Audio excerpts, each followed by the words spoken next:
సరిపోయారు నాకు తెలుసురా, నేను నిన్ను వదిలేటప్పుడే నన్ను ఆలోచించి దానికి కాదు ఈరోజు ఎందుకు రాలేదు దాన్ని అడిగే దానికి ఫోన్ చేసింది. దానికే సరిగా మాట్లాడతా.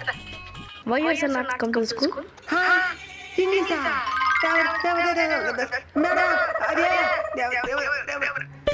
కడుపు ఇంగ్లీష్ లా దాన్ని దాన్ని స్టమక్ మేడం టామక్ టామక్ నొప్పి ఏమంటారా? పెయిన్ పైన టామక్ పైన Paina, not paina. పైన కింద టామక్ పైన టామక్ పైన. I can't understand your language, sir.